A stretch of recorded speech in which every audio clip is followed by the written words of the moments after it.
El cambio climático es una realidad. Bueno, a pesar de que es una realidad, hay lo que se llama en inglés deniers, los que lo niegan. Y los que lo niegan son los que usan científicos para demostrar que esto no es cierto. Como Donald Trump. Exacto. Tú lo mencionabas. Donald Trump es un denier, un negador del cambio climático. Buena gente, ¿qué tal? Bienvenidos a otro episodio más de One Podcast. En la nueva temporada del podcast, pues tenemos un tema muy interesante y novedoso del que vamos a hablar. Esta vez pues tenemos un invitado especial que para mí es un honor tenerlo aquí por haber sido, aparte de catedrático mío en el posgrado, pues es una persona a la que admiro mucho y que sabe bastante. Yo sé que a ustedes les va a gustar. Y él es el doctor Héctor Ortega. Mucho gusto, doctor. ¿Qué tal? ¿Cómo está? Muchísimas gracias, Onan. Es un verdadero placer compartir sobre este tema y también decir que la admiración es mutua, ¿no? Gracias. Y puede ser hasta generacional, ¿no?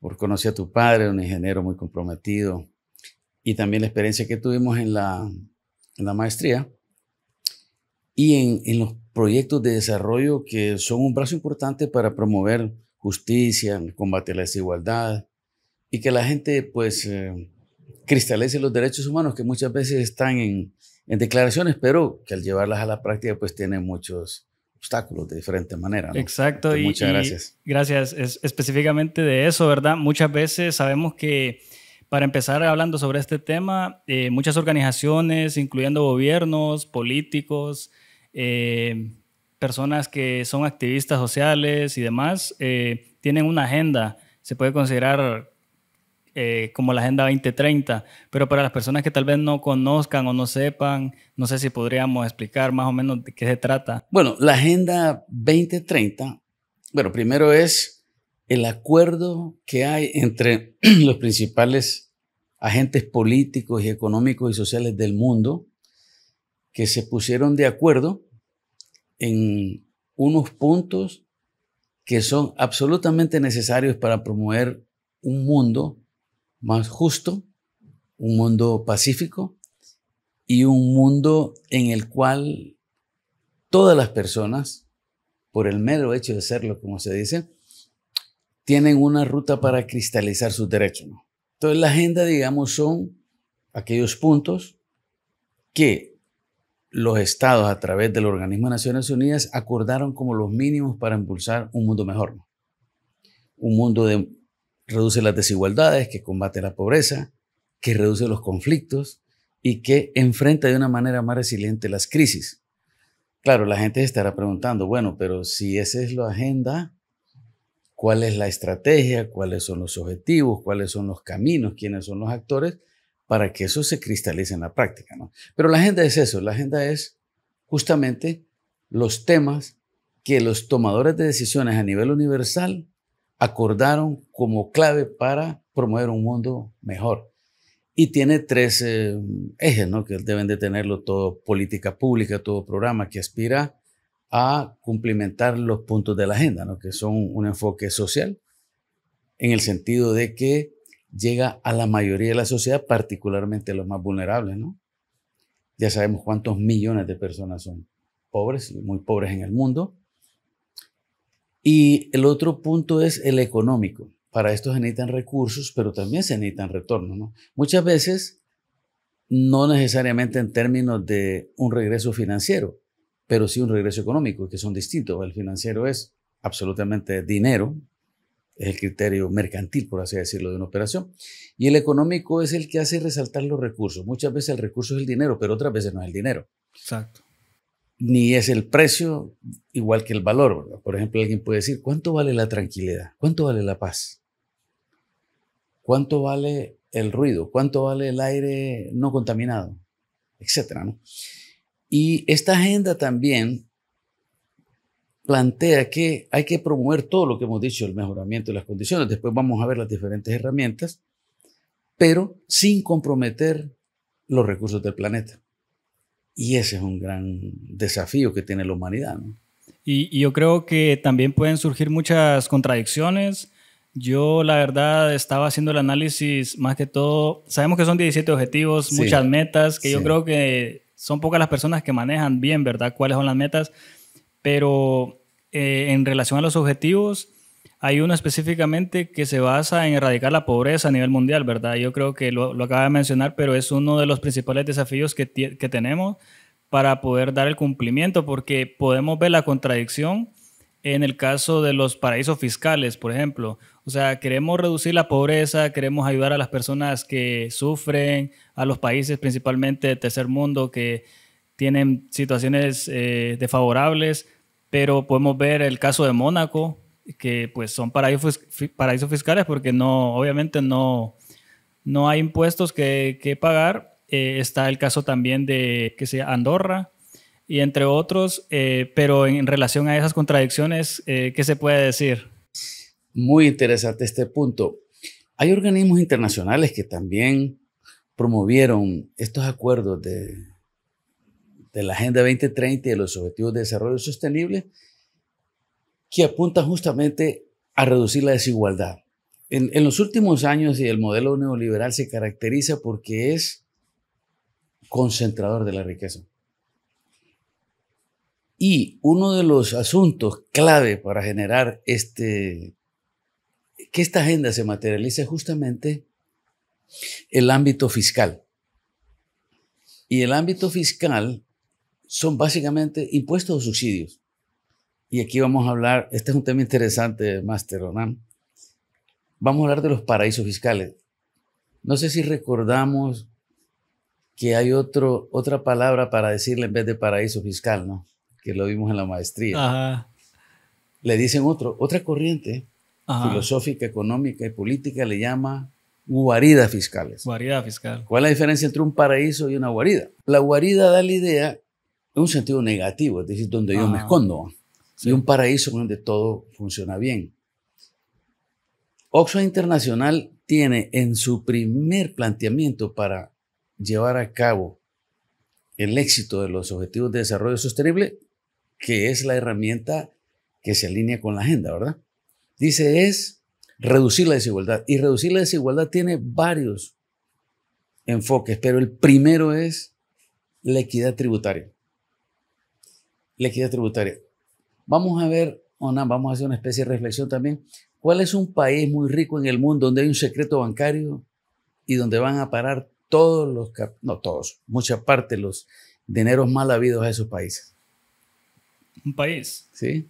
Suiza. Suiza es reconocido porque es el secreto bancario ahí. Suiza no está afiliado a la Unión Europea. Suiza no participa en ninguna guerra. Tiene un estatus especial.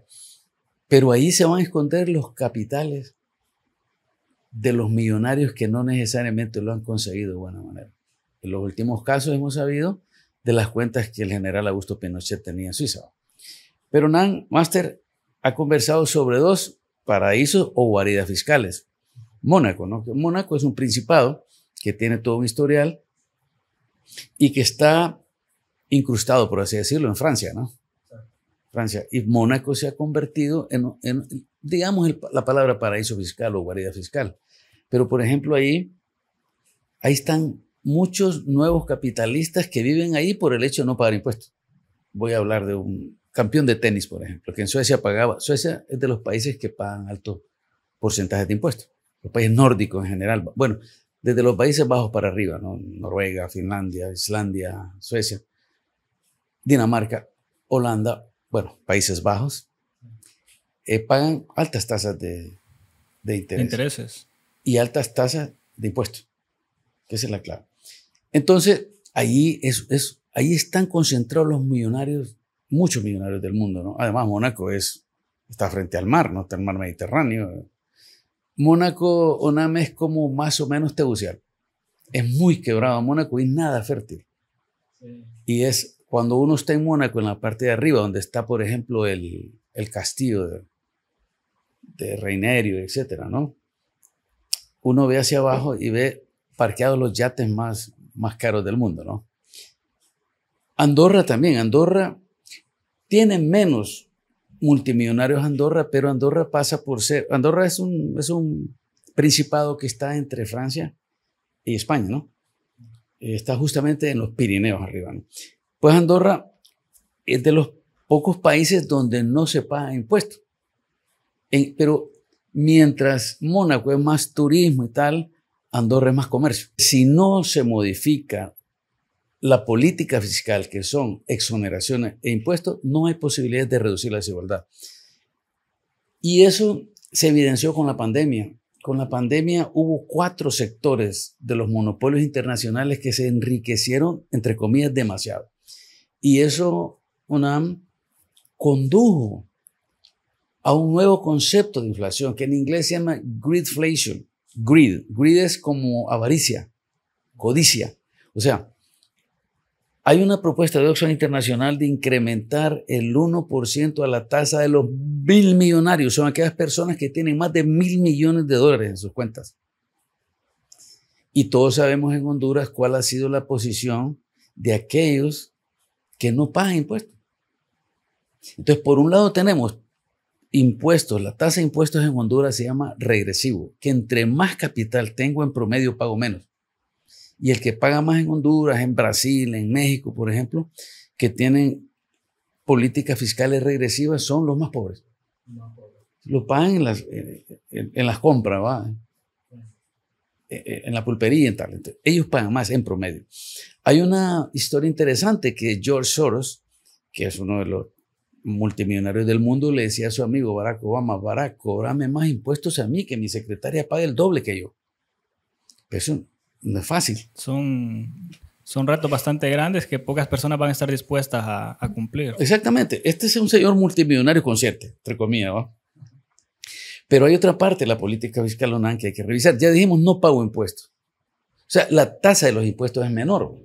Por ejemplo, cuando yo estudié hace muchísimos años, después de 1 millón de lempiras de ganancia, la tasa era del 45% que se pagaba. Hoy es mucho menos, 35% estuvo un tiempo, bajó 10 puntos.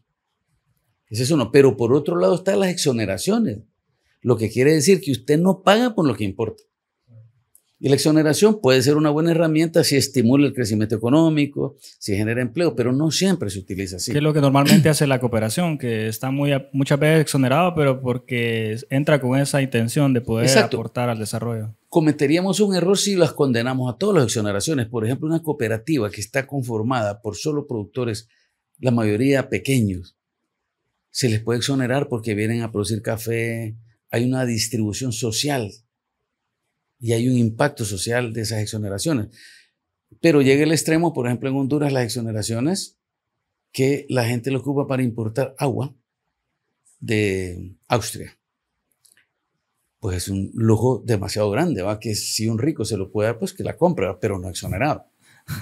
O para tener sus propios helicópteros, o para cosas. Mire, la codicia humana llega un momento en que, si no lo para la política fiscal,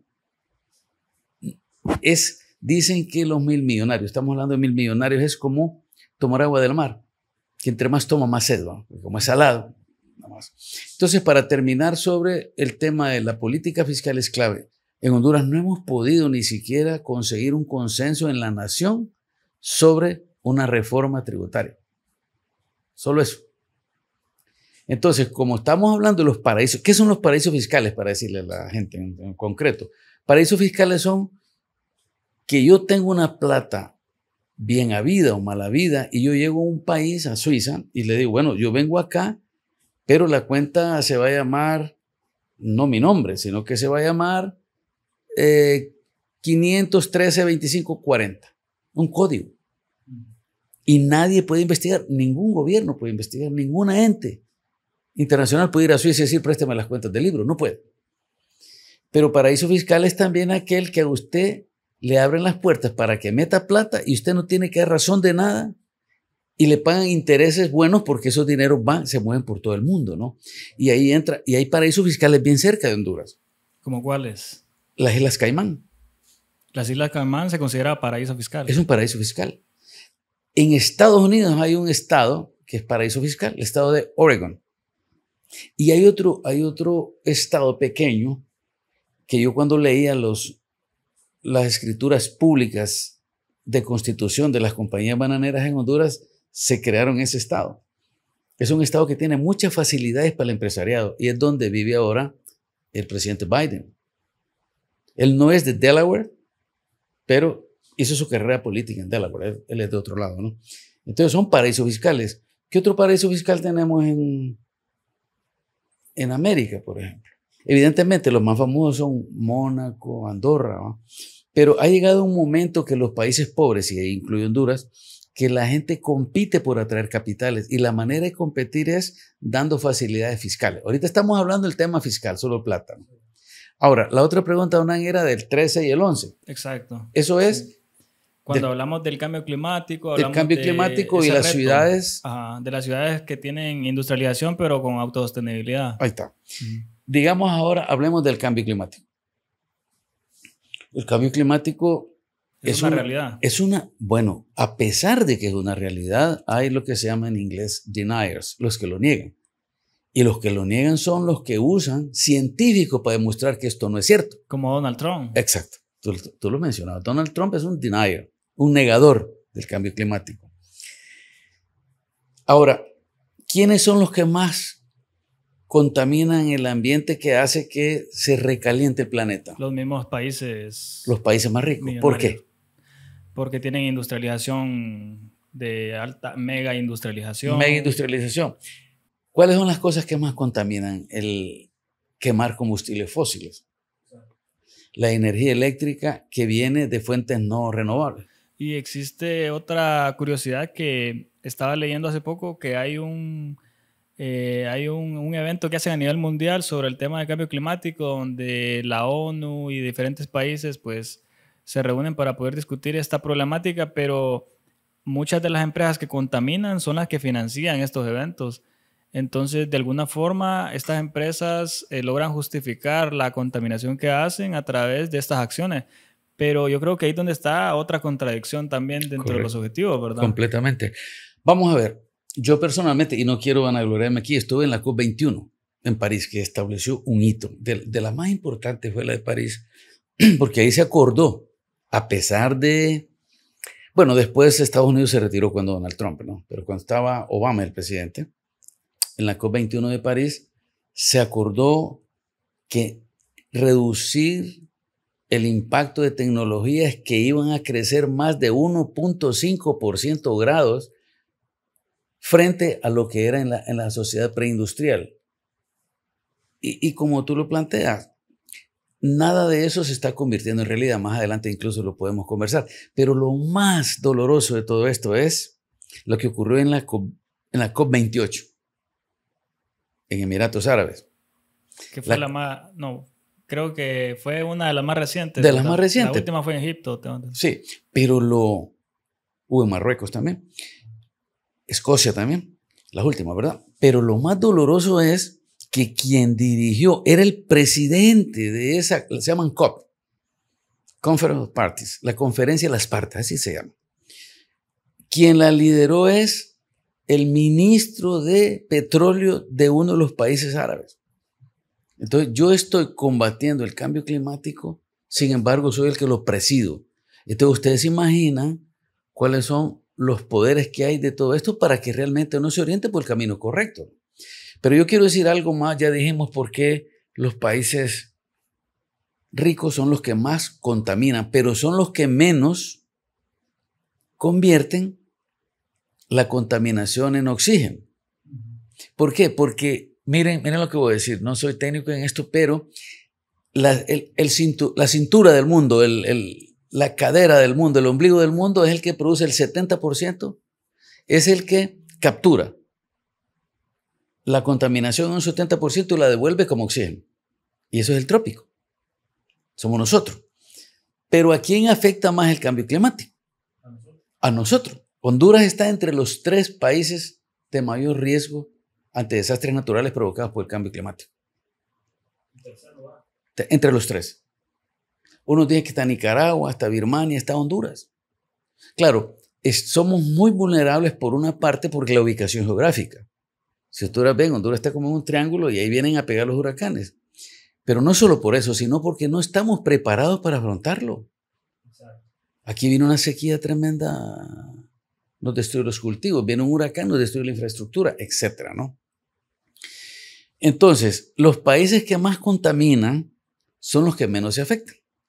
Hay en las islas del Pacífico, unas islas, Vanuatu, Seychelles, que el presidente de ese país o primer ministro de ese país se paró y les dijo, en la COP, sumó 50 COP más.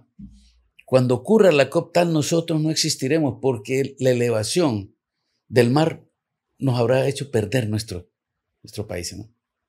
La elevación del mar. Sí. Con 1 metro que se eleve el mar desaparecen esas islas.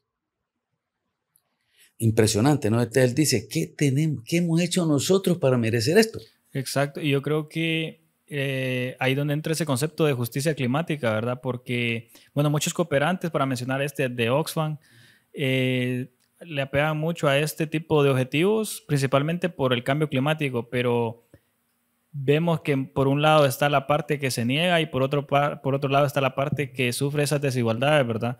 Y al final esa justicia climática donde unos son afectados y otros, los que contaminan, son los menos afectados, pero vemos también que la globalización nos ha hecho creer tal vez que nosotros tenemos que empezar a reciclar, pero son acciones que al final no van a reducir tanto a contrarrestar lo que contaminan, ¿verdad? Todo eso son buenas medidas, pero no suficientes.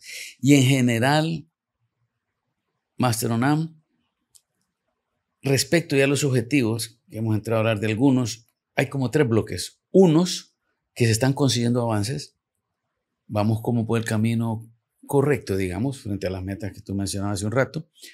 Otros que se ha avanzado, pero no suficiente, que son las mayorías, y otros que claramente no lo vamos a lograr. Guan.